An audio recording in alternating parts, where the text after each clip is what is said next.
off, and then I'll take it from there. Okay. Does that sound fine?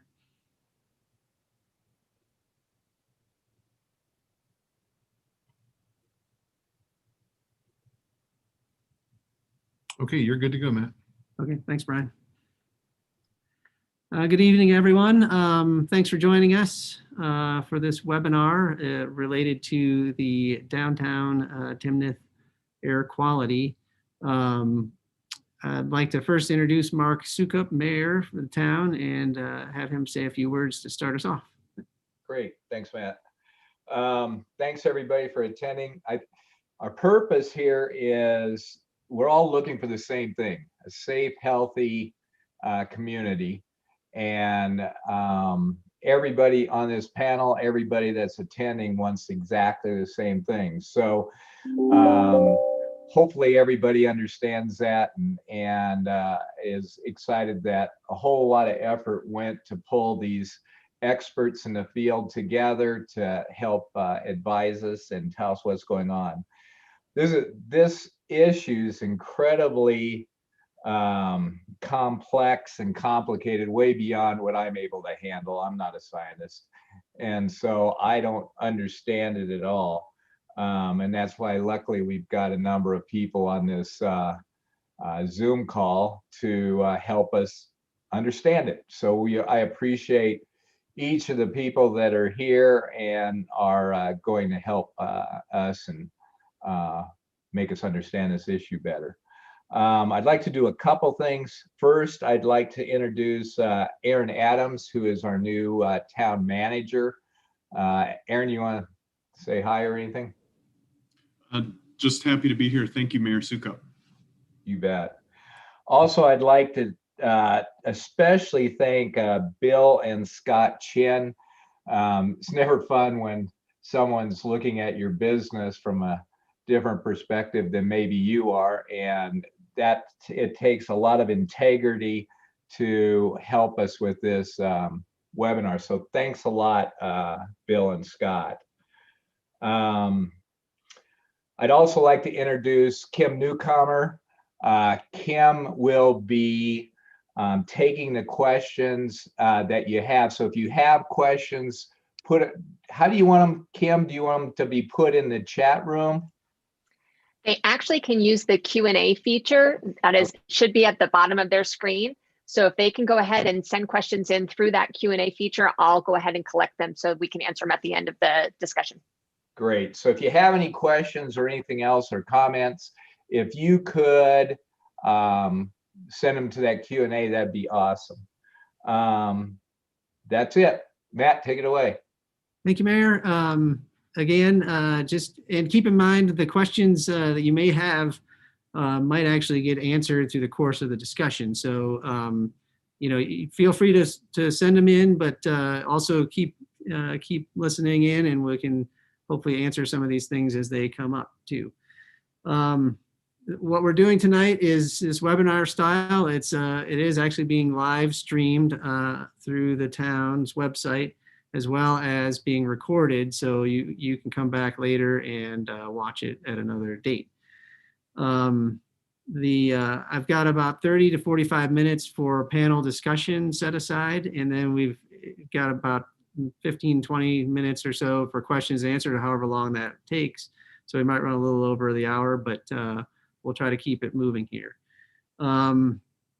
Again, we assembled the panel tonight to answer specific questions. They're much more knowledgeable than I am, and they have the backgrounds to study this situation and give us some good feedback. So without further ado, I'll introduce everyone so that you have understanding who's here, and then when they have their opportunity to speak, then they'll give a little bit more background on themselves if they need to. So from the town's perspective, I have Jake Cook. He is our code enforcement officer for the town of Tymnith, and he's the one who's certified to operate the town's instrument that does the odor monitoring. Got Kim Newcomer, as the mayor noted. She's communications. She's going to be helping with questions and things like that near the end of the presentation. Tom Simmons with the CDPHE Health Assessor Toxicology and Risk Assessment section. And CDPHE, for everyone's information, is the Colorado Department of Health and Environment. So they're the state agency that oversees air quality for the state. Kent Carlson is a PhD. He's toxicologist, toxicology and environmental epidemiology office for the Colorado Department of Health and Environment. We have Dr. Jeff Collette with CSU, department head, atmospheric science department. Leah Snyder is an environmental health planner for Larimer County. And Myrna Hansen, who has been on and off, but she'll chime in if we need her to. She is a inspector, and Larimer County in this function actually helps do the monitoring for the state. So that's their role in this. We also do have a resident that is in the attendees section right now, but I'll have him unmute here in a little bit to give the residents perspective. Mike Snyder lives off of West 5th Avenue in Tymnics. We also, as the mayor mentioned, Bill and Scott Chin are also attendees at the meeting. And if questions do come up, and I have a couple for them already, but if questions come up that are related to Alpine Cabinet, please submit those and we'll have them answer those and address those questions. So that's it for introductions. The rest of the meeting, I'll just kind of quickly go over the kind of agenda aspect of this. We'll do a regulatory overview section, then we'll do some discussion about testing, monitoring, reporting. We'll have resident input, and then we'll go through the frequently asked questions that have already been assembled. I'll hit some of the highlights of those because I think they help answer some of the more prevailing questions. And then there would be the public question and answer period. So let's see here. We'll start in on the regulatory authority. The town of Tymnics adopted an odor ordinance in 2018. This odor ordinance was driven by complaints that the town had been receiving. So there was a need to start to monitor and come up with a methodology on monitoring odors in Old Town so that we can manage those and actually work with the offending individual to come up with some kind of pathway to getting them to be in compliance. The odor ordinance, it defined nuisance odors as odors that are detected after and this is all jargon to some degree, but the odorous air has been diluted with 2 or more volumes of odor-free air. Basically what that means is there's an instrument, and Jake will go over that here in a minute, that takes air samples. You basically are smelling the air in the natural environment, and then you're smelling the air through a device. And then if it reads at 2 or more measurements higher than that setting, then it's considered a nuisance odor. Those measurements are taken, they have to be taken 2 times within an hour and at least 15 minutes apart. Once those measurements are taken, if they are over the 2 volumes of odor-free air per 1 volume of odorous air, then it's considered a nuisance odor, and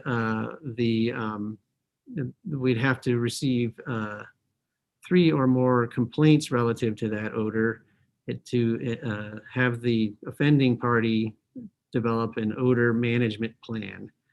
And that odor management plan is a guidebook on how to manage those odors and to reduce those odors. In addition to, if they aren't in compliance with that odor management plan, then the town can impose a $100 per day fine until they are in compliance. I will make a footnote here is that we've been monitoring for the last few years, since 2018, and we haven't given this odors that we've been detecting haven't actually met that nuisance odor standard. And we've tested at various hours and various times of the day and various days of the week. So, and there are times where we actually smell the odors, but they don't actually reach that threshold. So that's on the odor ordinance. I'll turn it over to Leah now to talk about the air quality control division with the state.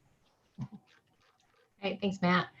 As Matt stated, my name is Leah Schneider, and I'm the Environmental Health Planner for the Larimer County Health Department. And on the phone with me is Myrna Hansen, who's our supervisor of the air quality program. We maintain a contract with the State Health Department, which I'll go into detail here. Matt asked that we kind of offer a little bit of the regulatory background. And please bear with me, I did not present a presentation, and regulations are dry, and I'm reading from a script. So I will try to smile during the whole thing to make it somewhat more personable, but we'll go through this. Matt wanted details. I hope this is not killing of details. So Colorado adopted Colorado Air Pollution Prevention and Control Act, which gives Colorado the authority to adopt and enforce state air quality regulations. Rules and regulations are developed by the state's Air Quality Control Commission. And then while the Air Pollution Control Division enforces the regulations, these combined efforts are intended to ensure Colorado attains and maintains the national ambient air quality standards set by the EPA to protect public health and the environment. The division is responsible for implementing the statewide air quality monitoring program, operating the permitting program for pollution sources, completing technical analysis for air permits, and conducting inspections. And then to expand on their ability to ensure compliance with air quality regulations, the division contracts with local government agencies. And Larimer County, as I stated before, is one of those agencies. And we are to conduct routine inspections and investigate complaints for permitted and non-permitted stationary pollutant sources to ensure compliance with the commission regulations. As part of our contract, staff are required to maintain certifications in opacity reading. This is a twice-a-year certification, and odor emissions at least once a year.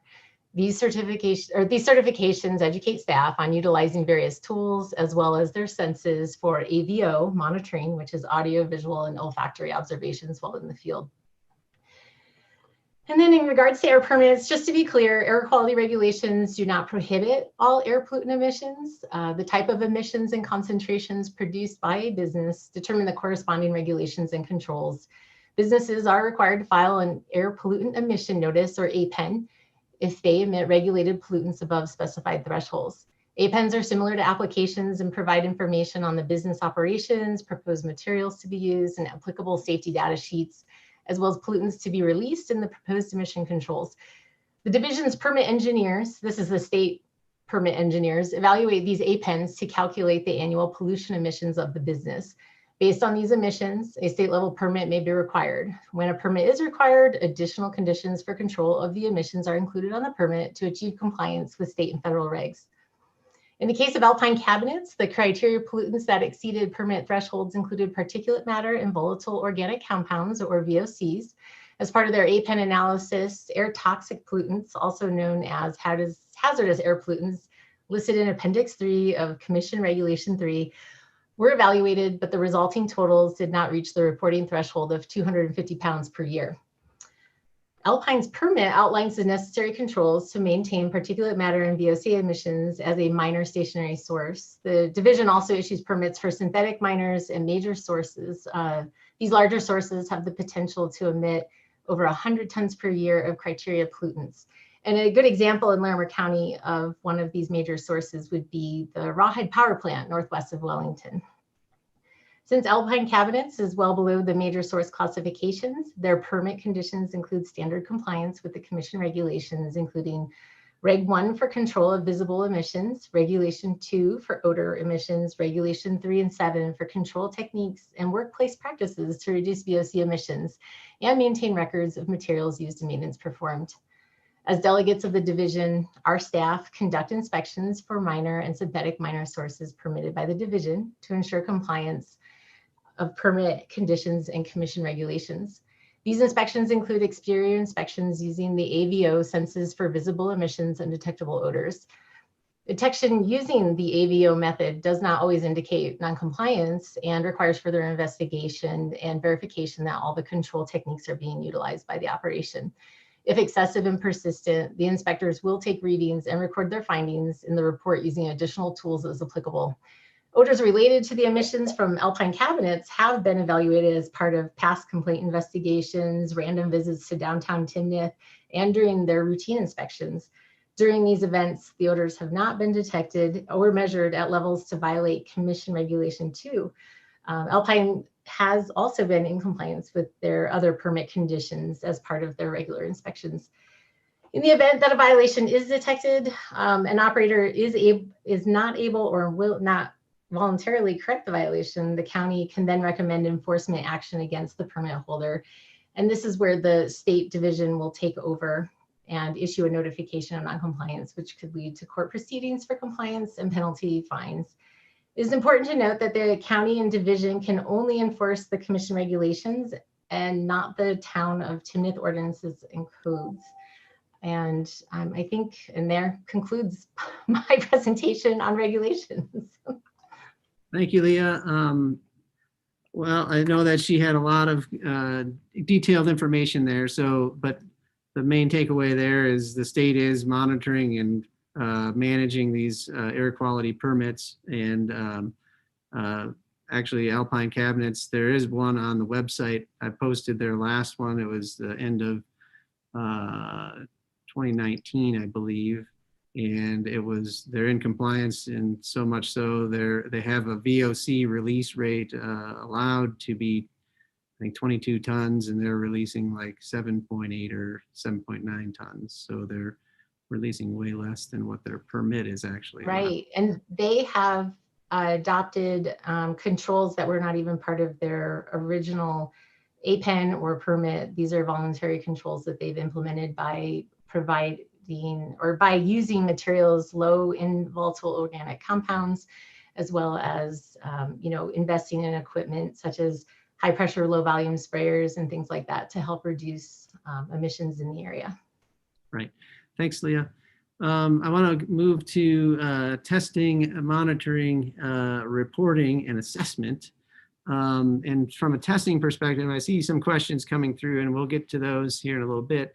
And Jake might be able to answer a couple of those just by his presentation. But Jake, if you can speak to when you take your samples and what the device looks like and how it operates and all that, that would be great.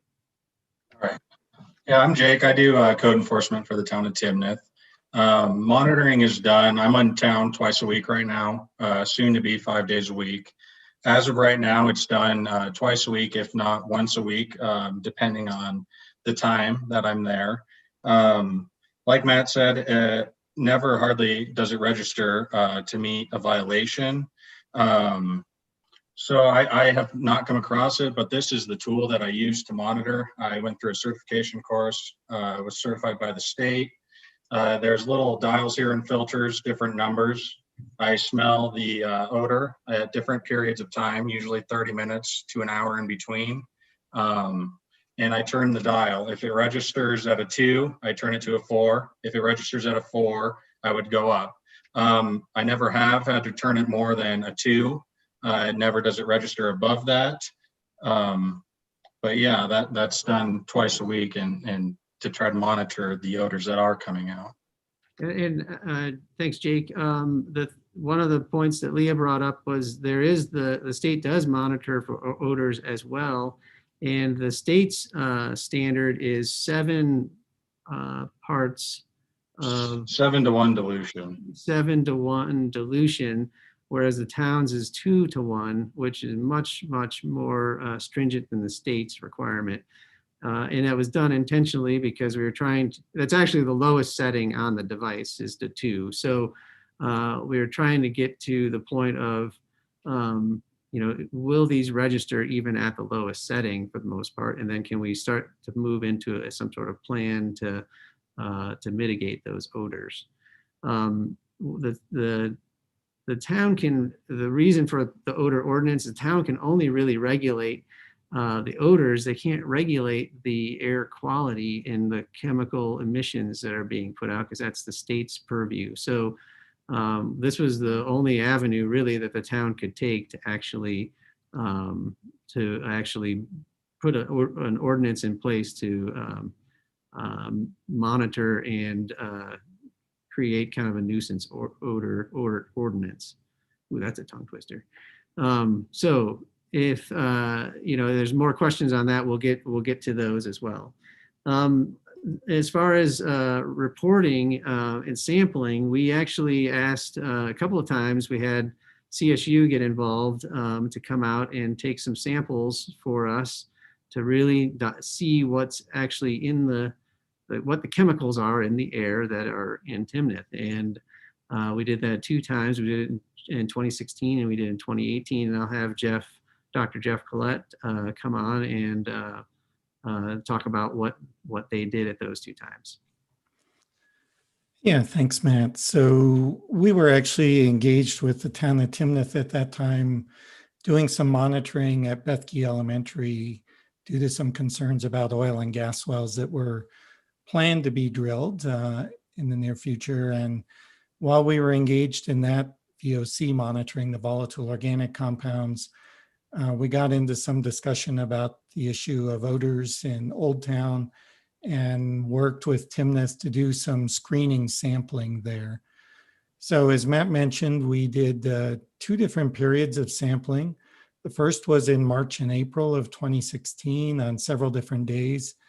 And what we did was we took canister samples that are basically evacuated special cans that are inert to these volatile organic compounds that we can open and collect over a period of a minute or 2 a sample of the air. And we take that then back to our laboratory at CSU and use a gas chromatograph with different types of detectors to analyze different volatile organic compounds, or VOCs, in there. So in 2016, when we did this, we did it on the basis of responding to odor episodes there.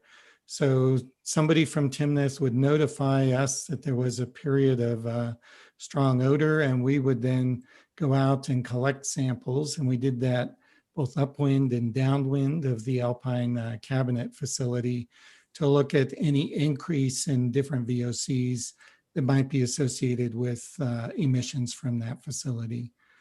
In 2018, the sampling was a little bit different. In that case, we provided some of the Tymnit staff with canisters, and they did upwind and downwind sampling. And if I recall, this was done after a period when some change had been made in some of the solutions that were being sprayed to try and get some new information about that. So in both of these cases, we looked at quite a number of volatile organic compounds, but we really focused our reporting on compounds that are often the subject of potential health concern, compounds that we knew were contained within the finishing materials used by Alpine, and things that we saw increase from the upwind to the downwind site. So for example, we reported concentrations of benzene, which is of concern potentially both as a carcinogen and due to other sorts of health effects, both short and long term, and other related compounds like toluene and ethylbenzene. And then we also saw increases in compounds like acetone and isopropanol. Many of you will be familiar with those from household products as well. These were identified as things that increased, consistent with their presence in the solvent base for some of the materials used by Alpine. So we made these measurements over these 2 time periods, and we looked at the measured concentrations and the concentration increases and compared those to what we see in other settings, for example, other urban environments, or for things like isopropanol, the concentrations were more similar to what you might see, for example, in a forest where you see some vegetation emissions of those compounds. And we compared them against some health relevant levels just to see whether they, benzene, for example, was at a concentration that was identified as being health relevant. But I'll leave the discussion of that more to the folks from CDPHE, who are really the experts on the risk analysis, where they were able to use some of our measurements to do an assessment. Thank you, Jeff. With that, we did actually take those sampling results and we reached out, the town reached out to CDPHE risk, I'll probably get it wrong, but the risk assessment team, and asked them to evaluate what we found and to put together a report, so to speak. And they actually provided us with a letter that outlined the short-term and long-term risks associated with what was found in those samples. I'll turn it over to Kent, I believe, to start this discussion. Actually, Matt, I'm going to take over. Okay. All right, Tom, take it away. Yep. Hi, all. Again, my name is Tom Simmons. I am the lead risk assessor for the Toxicology and Risk Assessment Unit at CDPHE.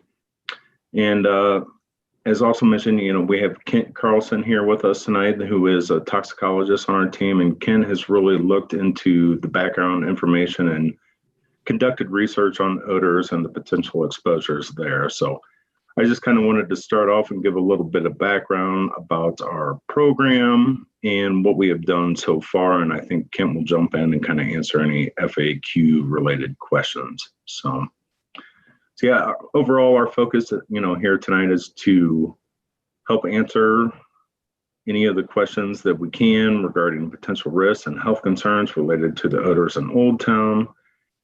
And in general, the overall purpose of the Toxicology and Risk Assessment Unit at CDPHE is to assess the potential health risks associated with environmental exposures.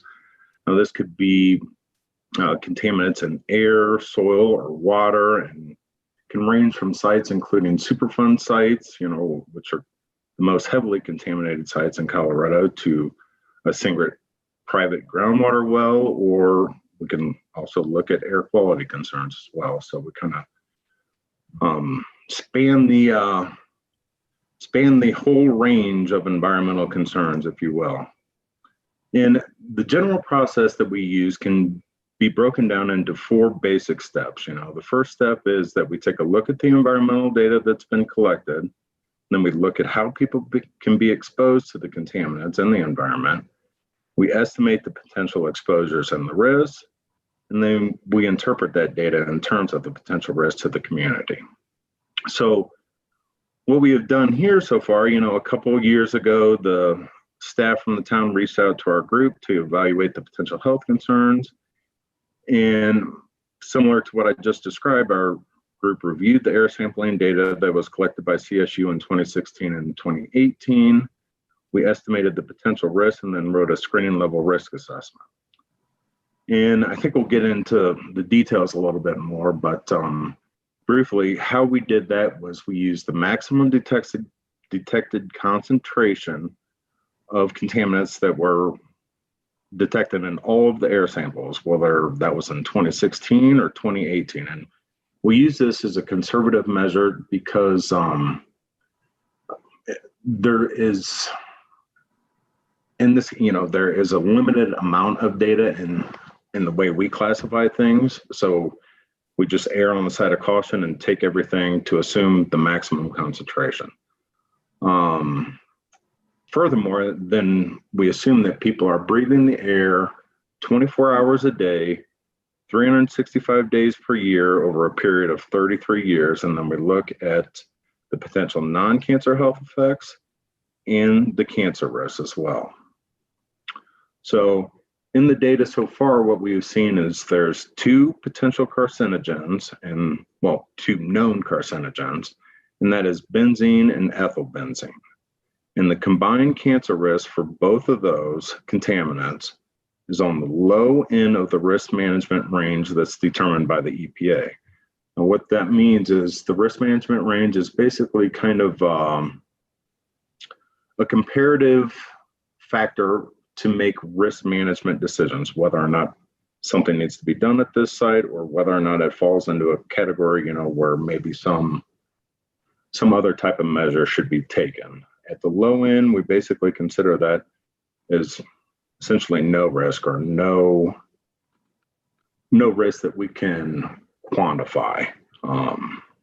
We can quantify it, but it's not, I guess the best way to put it is it's so small, it's not to be meaningful. They call that de minimis risk. So the cancer risk range runs from 1 excess cancer case per million people to 100 excess cancer cases per million people. So what we found at this site, based on the data that we have so far, is, again, this is the combined risk from both benzene and ethylbenzene, is around 20 excess cancer cases per million people that are exposed over that 24 hours per day, 365 days per year, 33-year exposure time frame. So yeah, I think that's kind of the summary that I wanted to get to right now. And as I mentioned, feel free to ask us questions. And I think that we'll probably go through a little more detailed discussion when we're working through the FAQs. But I think that's kind of the gist to get us started at this point. Thanks, Matt. Thank you, Tom. Kent, anything you'd like to add at this point, or you want to wait until the FAQs? I'll go ahead and explain about the FAQs if that's okay. Back in late November and December, CDPHE was actually asked by Tymnics to look at a series of questions that had been posed by, I guess, people that were concerned about the odors in Tymnics, and come up with maybe some answers for those questions in the terms of FAQs. In terms of how they're grouped, we actually grouped the FAQs in a little bit of an order. And the first one was, are the odors in Tymnics harmful? The second grouping was, are the odors caused by the same chemicals that were analyzed in the air samples? And the third grouping was sort of about risk. What is CDPHE doing about the odors and potential health risks from the odors? And what risks do children face at the elementary school from these odors? The fourth grouping was, what are chemicals detected in Tymnics samples? And are these cancer causing? Tom mentioned that 2 of the chemicals were actually cancer causing or could cause cancer. Should I be concerned? And are these cancers that people find in Tymnics, are they related to the odors I smell or that are smelled? And the final one was, can CDPHE conduct a health risk assessment for this area? And I can go through the FAQs now if you'd like. Why don't we let the resident come on here, and then we'll come back to those in a minute, if that's okay. Oh, that's fine. All right. So I'd like to have, at this point, have Mike Snyder come on and give an account of what the residents' experience is in Old Town. And Mike, let's see if I can do this, or if maybe Brian might be able to help me. So you're probably showing up as Jack. There you go, talking permitted. So can you give me a thumbs up if you can hear me? We can hear you, yes. Okay, thanks. First, like to thank you for having me on and be able to say a few words. And thank you to each party here. Just really appreciate everybody's involvement and getting science and all this, getting it towards a solution ultimately. Personal, again, my name is Mike Snyder. I live on 5th Avenue in Tymnics here in Old Town for 16 years. I'm a master mechanical license, a HVAC trade. Navy nuclear engineer. So I got involved with this with Matt a few years back, and we started to work towards a solution, and it's just been much appreciated again, Matt, for letting us get this done. And so I'd like to start by just kind of describing the odor. I think it's really important for everybody here who hasn't been in Old Town regularly or just kind of living the everyday life in Old Town. I know Jake has smelled it, and I know Matt smelled it. Like, there's a few people that have, but I think it's really important to understand what that is. I know from a scientific side that we're clear of what the chemicals may be, but it's like if you, from just a layman's terms, if you're any kind of enamel spray over, or like a lacquer spray, if you walked into a house that was just being painted or lacquer painted, you'd want to wear like a mask, and that's exactly what it's pungent. It's like very ammonia-like when it hits your nostrils when you breathe it. When it gets you in higher volumes, you could just be standing in the street or in your yard, and you'll want to make your kids go inside immediately because you just know right away it's not good for you what you're breathing. So I would really highly express that everybody tries to really understand what this is by truly experiencing what it is until we can get it solved. As far as what definition of the nuisance odor is in the town ordinances, I think there's some room for maybe some improvement there. We could potentially look at trying to, as we defined it in the first place, maybe we can look at how we redefine that moving forward of what that is. I think everybody that's in the group that really cares about trying to get this solved for our potential health reasons, and it would be important to us to be having a really proper definition of what that is. And then also within that, I think included in that is not only how they took up, down, where the wind is and the wind direction, and how they took accurate readings with CSU that way, but also maybe we lower some of the parameters of our equipment even further from what, maybe we set the new standard for what a nuisance odor level is on the equipment we're using. And then thirdly, I remember at our last meeting with Dr. Collette that he was using a really high levels analyzing equipment to read some of these material compounds. And I would just like to try and let's just revisit that. Maybe we are using the right equipment, but maybe we're not. But on the flip side of it, does it really matter? We all know we're smelling it, and it kind of, maybe that's not really as important, how we define that moving forward. I think that the town cannot regulate, but they can certainly help, and they are, as we can say, invest and or be part of the solution, which we certainly appreciate. In the last meeting, just briefly, what our last towards the solution and towards the end of getting progress, the last options that we had talked about were that the town was going to approach Alpine Cabinets and discuss relocation. I know those discussions happened on some level, but I can't speak to that because I wasn't part of them.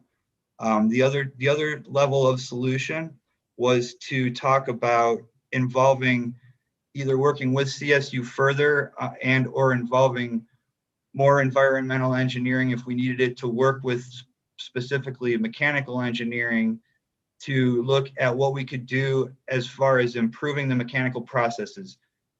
Believe me, I understand what Alpine has done as far as the lengths and details of equipment they've put in, where they didn't even really have to, just to try and work with the town and be a good neighbor. And that is super, super much appreciated. But I think there are still things that could be done along the level of getting to a solution. I think when we talk about doing more testing, I think it's a great start, but I want to be clear that I think that whether it's an environmental, whether it's a health, what level of health risk it is, and the exposure levels that we have, it's an odor problem in our town, and our town is growing around it, and we need to solve it. Like, that's, I guess, where I'm coming from on this. So ultimately, with that said, But I think we could, but we still need the science, we still need the data and the testing to know what the entry level basis is for how to solve the problem with science, which would then turn into a mechanical or engineering based solutions. And so if we need more testing, I would just recommend that we either work further with CSU, because they have they are the right people to work with, along with CDPHE, and ultimately have them work with a mechanical engineering firm that's comfortable in this realm to implement a plan to get us to a place where we can all coexist. It's either that or they have to negotiate relocation. And again, that's beyond we can't speak to that. I can only speak to what I feel is more realistic. The cost of that would be between the town and Alpine. I can't speak to that either. My question to ultimately back to CDPHE and Larimer County is, at what level does the federal EPA get involved, and are they involved, and are they more stringent or more lenient than what they've already put in place here locally? And then finally, in closing, and I appreciate the minutes you've given me, I think we should approach an odor a redefinition of what a nuisance odor is in our towns, and so that as we move forward, it's just not an issue. We do have a problem to solve, no matter how you want to define it, no matter how the level of risk is assessed, and we're here to solve it. We have a great team here. I think I'm confident we have the perfect team to figure this out and set a new ethical standard, regardless of what the science says we need to the state mandates and everything that way. And then I just want to reiterate that I didn't have any time to prepare for this. I didn't know I was going to get to speak, but I wanted to reiterate that I can't speak on behalf of the residents, but I do know that everybody is very concerned, and we all really want to see if we can help towards the solution. We just want to make sure that we're all living in, our kids are in a healthy environment. And I think it's imperative that we get a solution in place. And I appreciate everybody and your time. Thanks, Mike. Appreciate your comments.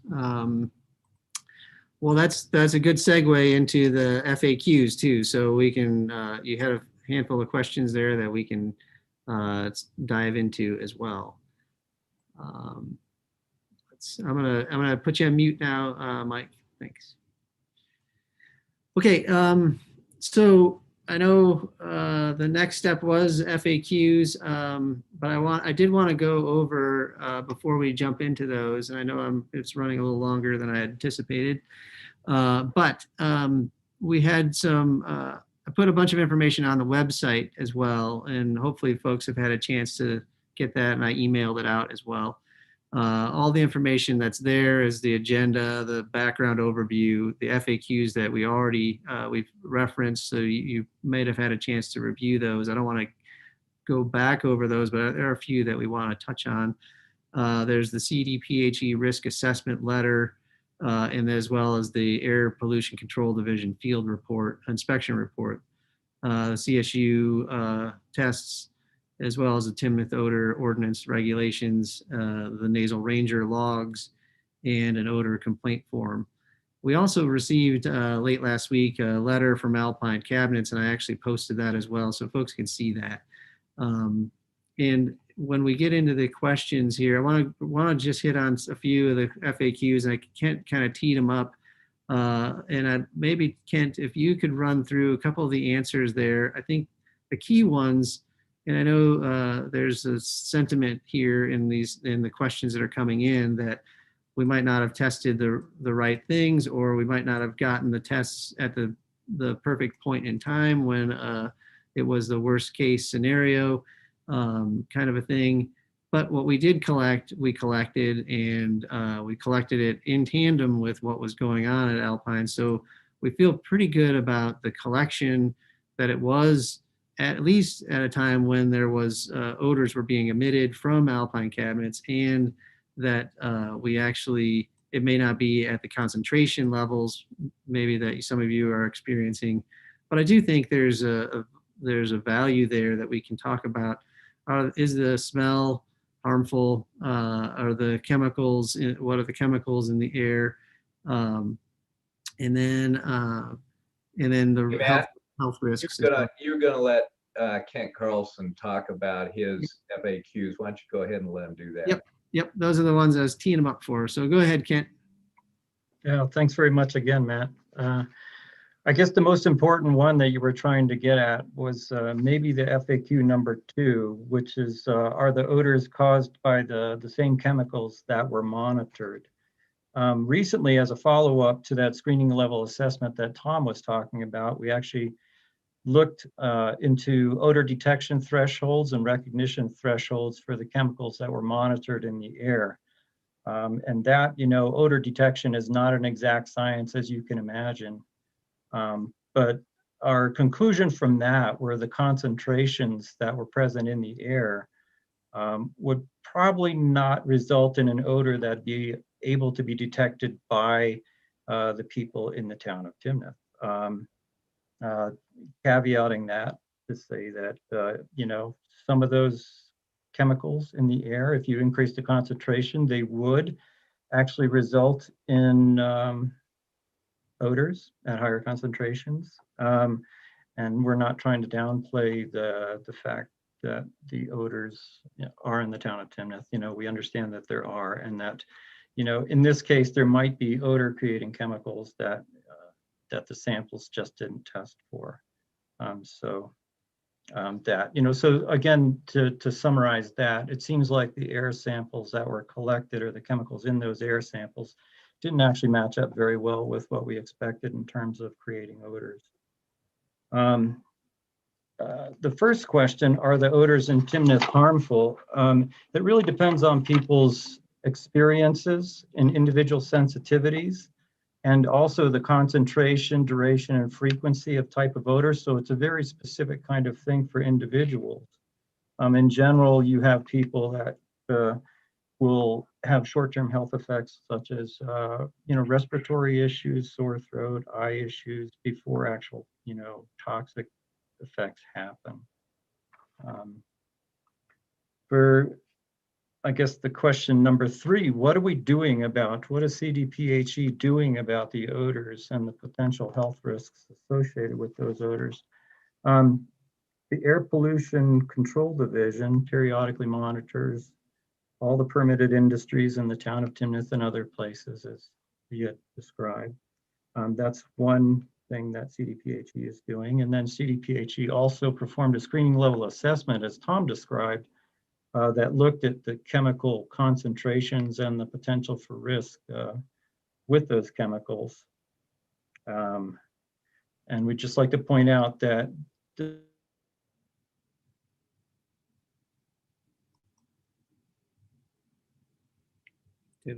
samples, the air samples, are a more robust assessment. We can't really do it because we need more data. And now we're actually working with the town of Tymnith to determine future steps on what's going to be done with this odor issue. In terms of what risks do children at elementary school face from odors, as I mentioned, there's lots of individual sensitivities for people, and it's all dependent on the odor concentration and the frequency and duration of that odor. So that's kind of an uncertainty that's present as to what's the risks are to children. But there are 2 positive notes to that. CSU collected samples near the elementary school, and those samples were not only below the odor thresholds, but they were also of low risk. So overall, the screening level assessment based on those samples said there's limited potential for health risks.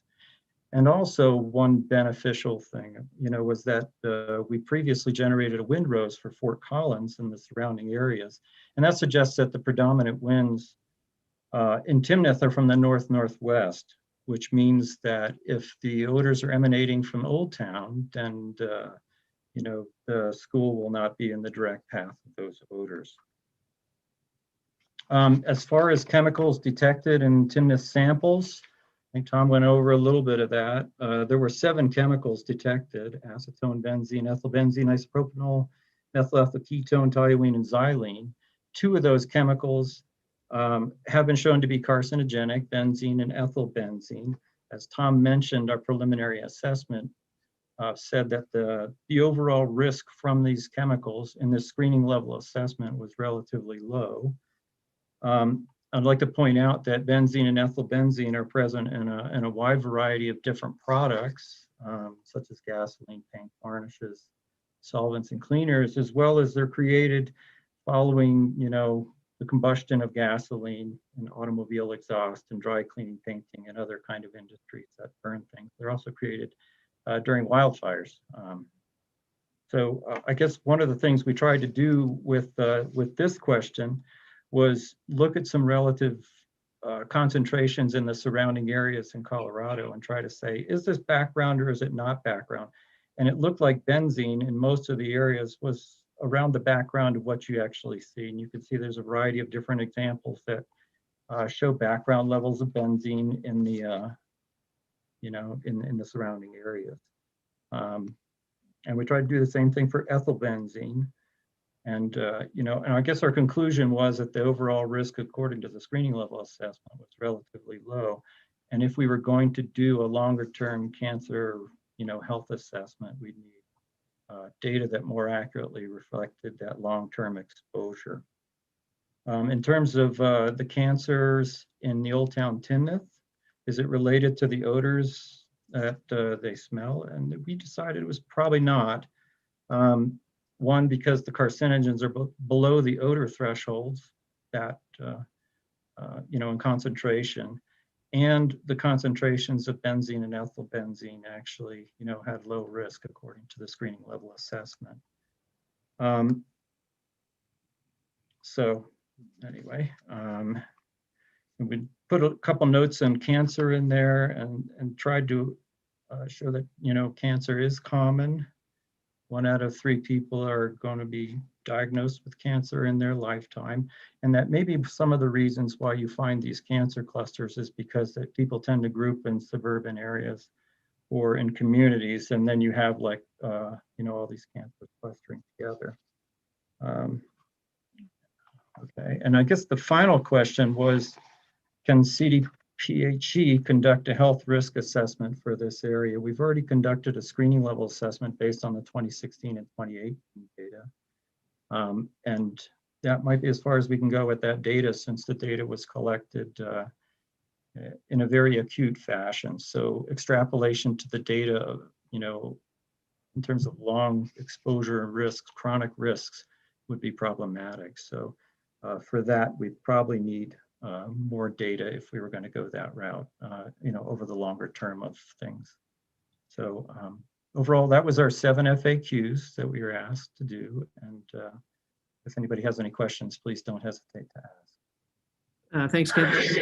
That's actually a segue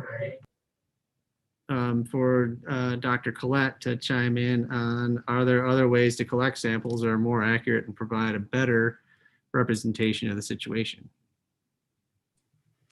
Yeah, thanks, Matt. So one of the challenges that we face when we're studying air quality, especially episodic events like this, is it is hard to ensure that you're in the right place at the right time to really document what the peak exposure is. And I see in the Q&A a number of questions along this theme. So, there are very sophisticated, expensive ways to set up, continuous monitoring instruments that end up costing a lot of money. But fortunately, in the last couple of years, there have been some real developments around low-cost sensors that don't tell you exactly how much benzene there is, but they monitor the relative changes in a suite of VOCs. And we've been working with these, testing them out at CSU and working with them in some other communities here on the Front Range for oil and gas related exposures. And we found that they work quite well to give you sort of a continuous measurement of roughly how much is the total amount of VOCs in the air. And the way that we get more information from those systems is we add one of these canisters like we collect to do these reference grade measurements that we did before, so that it can be automatically triggered by these systems. So the system will sit there and just monitor 24/7. And if it detects, an increase, you can set a threshold where it will collect a canister that we can then analyze for things like benzene and some of the other compounds of concern. So we found this to be a really powerful way. And really this technology has just matured over the last year or two, but a really powerful way to, still at relatively moderate cost, get more continuous monitoring and ensure that we're actually collecting samples that we know how representative they are of the variability that's seen at these locations. The other thing, of course, that we didn't do in the previous work that's relevant, especially for the long-term exposures, for chronic health effects, and for carcinogenic concerns, is to have more long-term data. We have a number of grab samples that CDPHE then, as I mentioned, took the maximum, but we don't really know the long-term exposure in Old Town Tymnith to something like benzene. So it would also be possible to do some longer-term sampling. We did this actually at Bethke before, where we did like weekly sampling over a period of a year or so to get a better idea of what's the average concentration of compounds people are exposed to.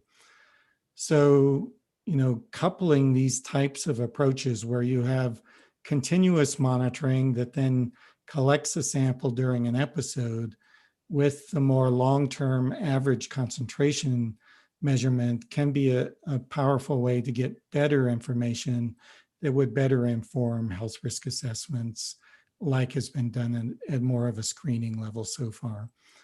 So the other thing that we've done, and I don't know, Matt, that I mentioned this to you before, but in some other communities, we've actually provided citizens with canisters as well and trained them so that when you're experiencing an odor, you can collect a sample so that it's at a time, when things are bad by sort of your personal scale of experience.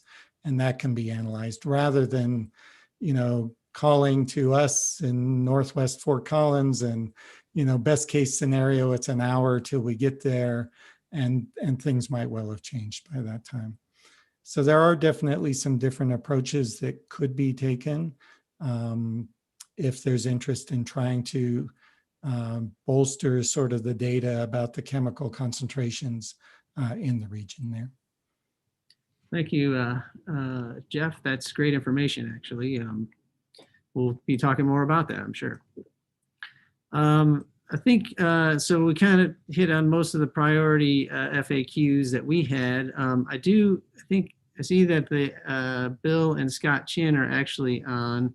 I'd like to actually ask them to answer a couple of questions that we have, and if we could bring them up for a second. Let's see. I see them there, or they're coming on now. So they're on mute. I want to make sure that they can hear us. Bill, Scott, can you hear us?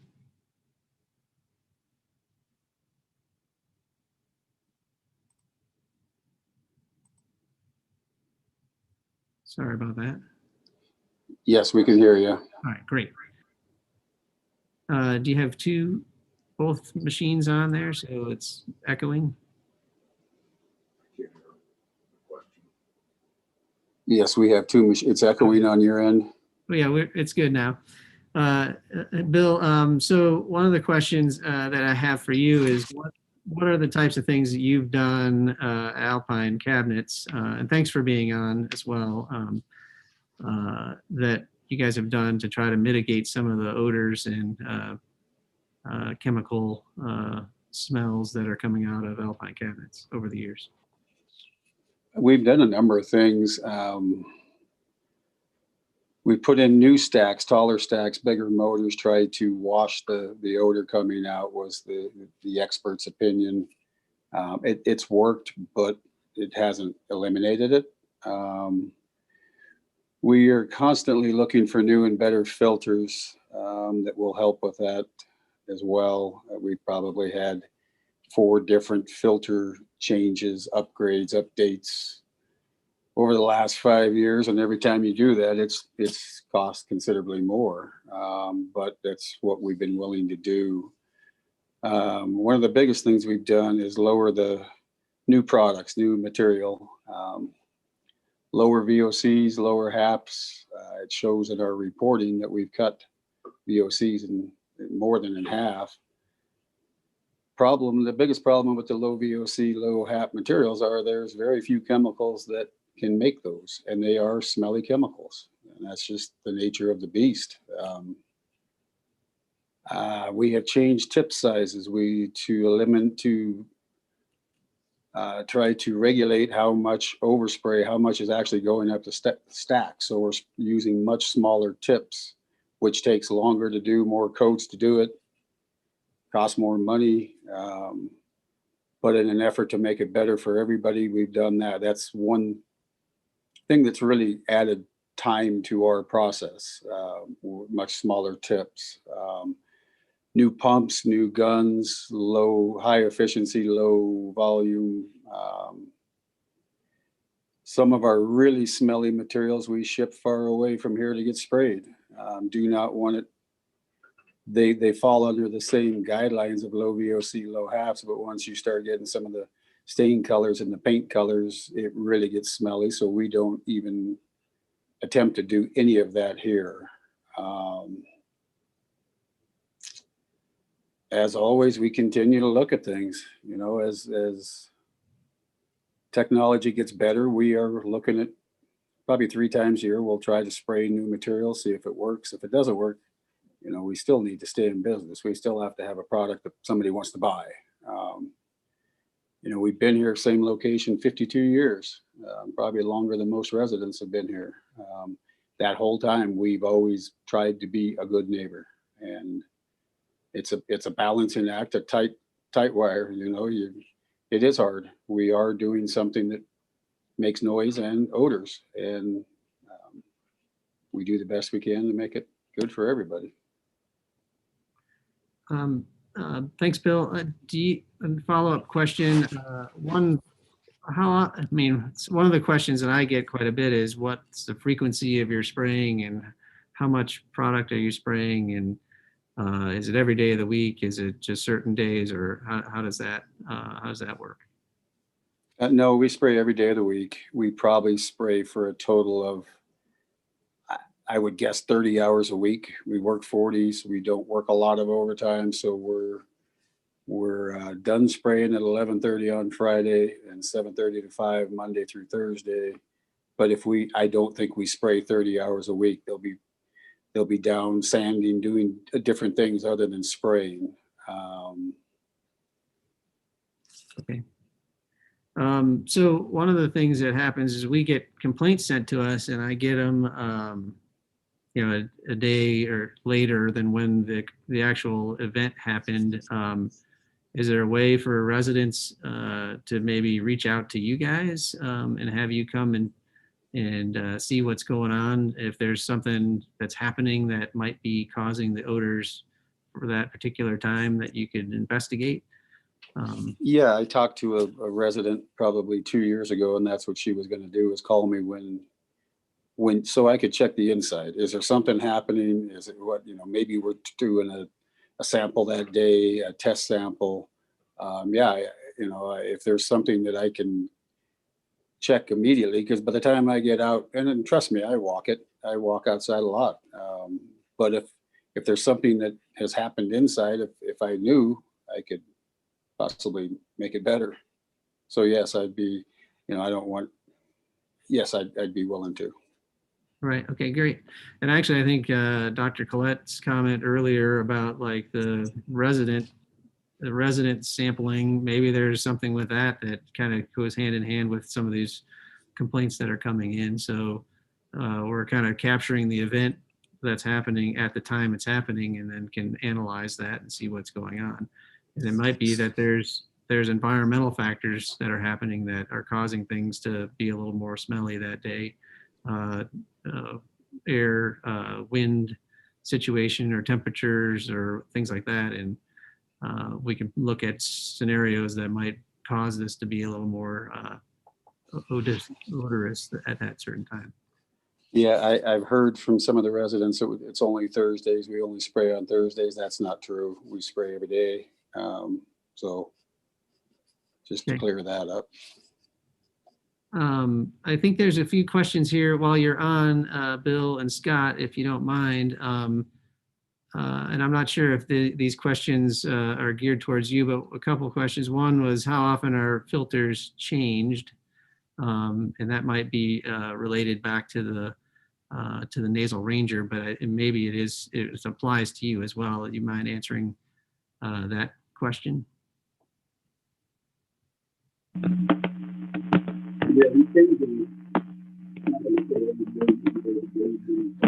Bill, I think we've lost your audio is buzzing out there.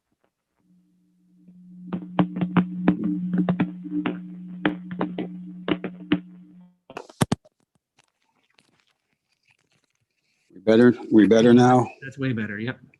Okay. I don't change it every day. There's a gauge on the side of the booth that tells me when our filters are full, it's time to change. But it's not far from every day. The newer filters load up quicker. I don't know if that's a good thing or a bad thing. If it's loaded up, the smell can't get outside, but we change them probably 3 times a week. Great. I think, did anyone else have questions for Bill and Scott? I just kind of scrolled through the questions in the Q&A. And Kim, did you see any in there that Bill and I was Scott? going to say, I think that's the only one that was specific to Alpine cabinets.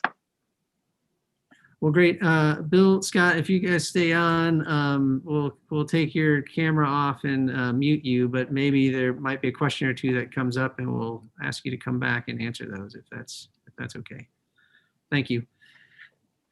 All right, so Kim, let's run through the questions here. Let's see. Yeah. And I tried to group them so that we can maybe go through these a little quickly. I know we're over time right now, so I'll try to put these in chunks so that we can maybe tackle a couple of them at a time. Just one quick note, I'm going to refer to our question askers as the name that they've actually put into the chat. I know that might actually not be your name, and I'm sorry if I do mispronounce it. So maybe we start big picture and we go down a little bit. I do want to recognize that Charlie Snyder had asked about testing in general, and what if the science isn't capturing the problem, and are we testing for the right things? And so I do think that Dr. Collette really did address that, but I just want Charlie to know that we did see that question, and I think we really did have some interesting discussion around that and some maybe potential solutions too. There's a lot of questions about the timing of when we collected the samples over the years. And so, you know, gosh, John Pissarro had said, you know, it's not the odor necessarily, it's the concern that everyone is breathing chemicals. So, you know, how soon after complaints did CSU collect the samples in the past? You know, then once they're set up and acquire test results, are they getting both upwind and downwind? You know, essentially, it's really not easy to pinpoint when the right time is to test and when the right time is to gather those readings. And so maybe just a quick question, whether that's from our friends at CSU to talk about, you addressed it a little bit, but you know, in the past, do you think we've had a comprehensive sample and a comprehensive understanding of the chemicals when the smell is really bad? And if not, what could we do about that in the future? Yeah, thanks, Kim. So, I mean, really what we've done so far is a screening to try and capture periods where we know there are emissions, and in some cases when we know there are odors. So the members of my team that went out to collect samples, you know, sort of best case scenario was an hour from the time we would get a call till we were there on site. They definitely did smell strong odors, so it's not like everything was gone. But whether it was the peak or not, we of course can't really say. And that's why I was suggesting there may be some better technologies now that would allow us to be sure that we're capturing more peak episodes, or maybe equipping some of the citizens that live there with their own canisters that they could collect a sample, would help ensure that we're really capturing sort of the maximum impact periods. Yeah, thanks, Dr. Collette.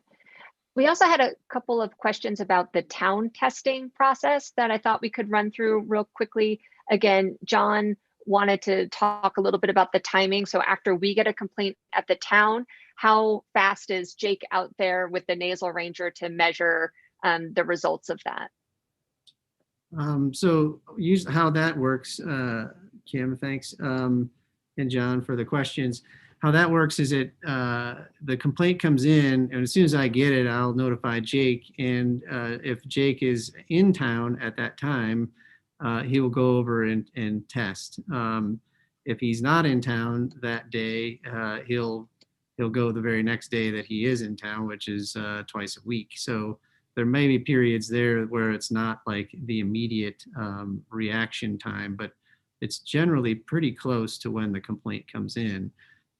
Especially on the day of, it will be within an hour, because he's pretty easily over there at the time that it comes in. So, but I will admit that our complaint process is not great, because it's a form you fill out, you send it in, and I get it, and then so there is delay in each one of those steps. So we can look at some options on a quicker turnaround on that. So we will that's one of the steps I think that we will be evaluating, and see if we can get a little closer to when that event is happening. Okay. And then what does the nasal ranger actually measure? Is it the chemicals that we've been talking about, or is it a different factor?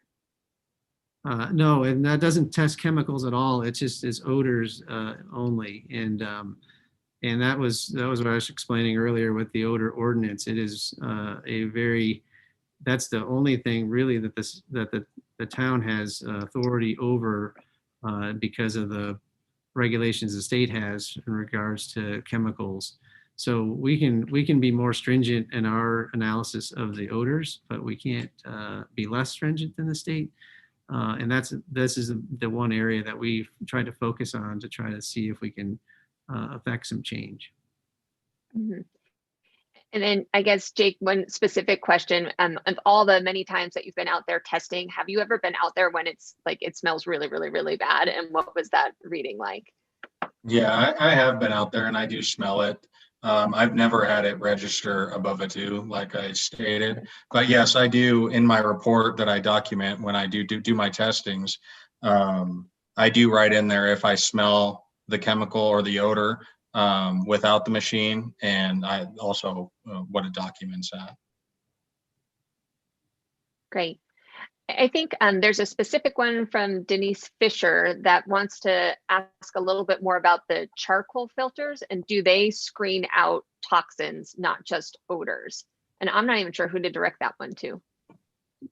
Kim, I think to start, let's see how the CDPHE, maybe Kent could answer that, and then we might have Bill and Scott, or Bill, chime in on that one.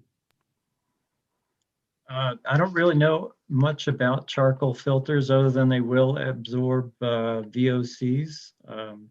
Maybe Dr. Collette could provide more information on that. Yeah, many of the compounds we've been talking about will adsorb onto charcoal filters, so they will help reduce those compound emissions, along with the things that are causing odors as well.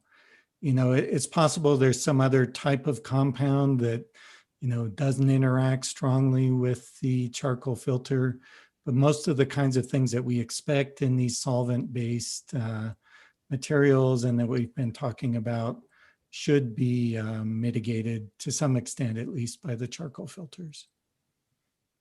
And Bill, do you mind chiming in? I know you've had you've done a lot of research on the filters. If you don't mind providing some insights on that as well.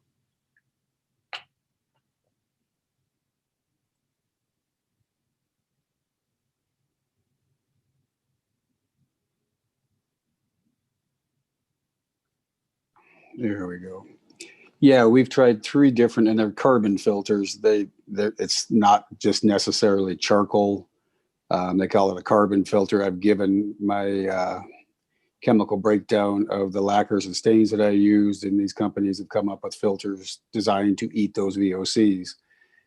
I'm waiting on a new test roll to come in, but the first 3, it wouldn't exhaust out. They were too thick. I couldn't get any of the fumes. I couldn't get anything to exhaust out, even with the new 7.5 horsepower motors that we have.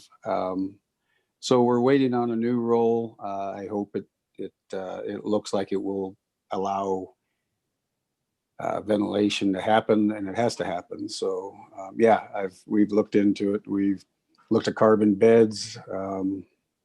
And that just doesn't seem to be a viable option at this point. Thanks, Bill. Our last group of questions, I think, are related to next steps. Emily Higgins had shared just her perspective, and I want to make sure that the panelists have seen this. But Emily says, I purchased my house on South Dixon because of the yard and outdoor space. To not be able to utilize this space 24 hours a day because of an odor issue doesn't seem fair. And of course, she's worried about her kids. I have a 2 and 4-year-old boys, and I fear for their safety outdoors. And she wanted to say she appreciates everyone's assistance looking into this. So let's start with maybe the question that Mike had said earlier, which is, what about the EPA moving forward? Do they have a role in this solution? And when and if do they get involved? Am I taking that? Yeah, sure. Well, I know, unfortunately, this being a minor source, the EPA does not get involved. They're more interested in regulating hazardous air pollutants at the major source level, which can also get up to tons per year of hazardous air pollutants. Thanks, Leah.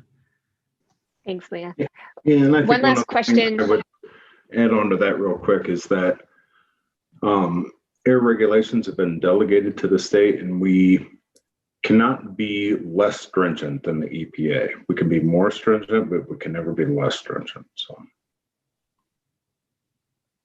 It's good to know. I think the last question we have also from Emily Higgins addresses the conversation around relocation. And I know it's probably a difficult conversation, but one that we need to acknowledge. The question is, with the number of houses now going up in the new neighborhood south of Alpine, it seems like the risk of not moving them outweighs the cost of helping Alpine to relocate. Is Tymnits communicating to new residents that they will have to live with this odor? I think that's probably to Matt. That is a tough question. Certainly Alpine has been a fixture in Old Town since what was 1968, and they've been operating in compliance with both the town's new odor ordinance as well as the state's air control permit. So they're in compliance with those requirements. I think we need to, and this is going to the next steps, Kim, is the evaluating we need to look at the taking better samples and getting a little more information so that we can do a better risk assessment and understand what's actually out there over a longer period of time, so that's not such a single point grab samples as Dr. Collette mentioned. So I think with those things, we can look into that and understand how that all plays out in the future. And Mark, I think you might, if you would like to weigh in on that, I'd take your question. I thought you made a great comment. And the thing that seems to answer everything is Dr. Collette's suggestion of the canisters that residents can be given and trained on how to use.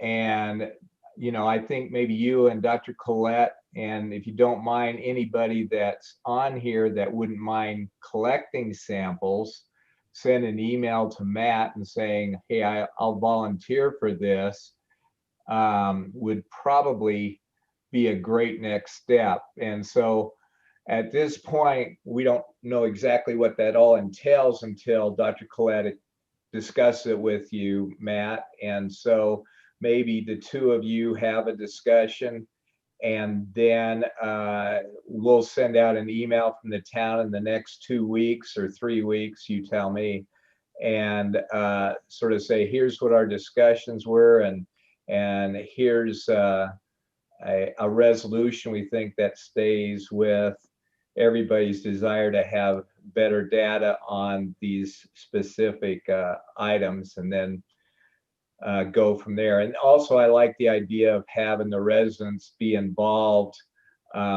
with the process so they can see that it's going on, and what they're the ones that know when the smell's the worst. And if there's a canister in their house, they can run out and stand in their backyard and gather the odor. I think that is a great result for everybody. Thanks, Mark. Yeah, I'll work with Dr. Collette and others on this call, and we'll come up with a strategy going forward. And as you mentioned, yeah, please reach out to me for the residents' perspective. Reach out to me, and we'll put together a list of folks that are interested in that and give you some feedback. I do want to circle back. We're kind of wrapping up now. I want to circle back, though. We'll continue with our odor monitoring the way we've been doing it, but I do encourage you to submit those odor complaint forms when you do smell the odors. Send those in to me, and I'll work with Jake, and we'll get out there and try to keep monitoring those things. And thanks to Mike Snyder for jumping on, and he mentioned a couple of things relative to the odor ordinance, and maybe we'll look at what the definition looks like and some of those other things here going forward. So appreciate the insights and the comments, and we will be working toward those goals going forward. So I know that we don't have a lot of answers at the moment, but I think we've hopefully given everybody a lot of foundational information, some of the facts that we have at the moment. We'll continue collecting more data. We're working with the experts, continue that effort, and keep you all informed as to what we're up to and what's happening. So appreciate all of you joining us tonight, and special thanks for the CDPHE and the rest of the staff, CSU, and the Chins as well, and everybody from the town that came out and listened in on this event tonight. So, Mark, do you want to close us off, or are we good? Sure. The only thing I think I'd like to put a bow on, as much as you can put a bow on something that's sort of a moving target right now, is when you would like to get back to everybody after you've talked to Dr. Collette and maybe, you know, Tom and Kent and Leah on next steps. So, and I know that'll take a little bit of time, but I'd like to maybe make sure that everybody knows that we're not going to drop it now that we've talked about it, that we're going to come back and have either a list of alternatives or processes or whatever that we want to go forward with. So how much time do you think you'd like to make sure that can be accomplished? And I don't think there's an immediacy to it by any means, but that we send out a email to everybody that for sure is on this discussion, and maybe the people in Old Town, so that they know progress is being made. Yeah, great. I'd be happy to probably sometime end of February, March timeframe, we could at least have a conversation with this group, and then maybe come up with next steps strategy, but you know, we want to, I'm interested as well in trying to move it along, and let's get a plan forward, at least so that we know what we're doing next. And probably in that March timeframe, we'll be reaching back out to everyone. If that sounds acceptable. And I'm looking around at the panelists, and I know they put a lot of effort into this so far, but I think since we have the momentum, we might as well keep rolling and get a pathway at least put in place. So, in the next month or so, we can get back to the residents and let everybody know where we're headed. Does that sound fair? Looks like there's some head nods there. Okay.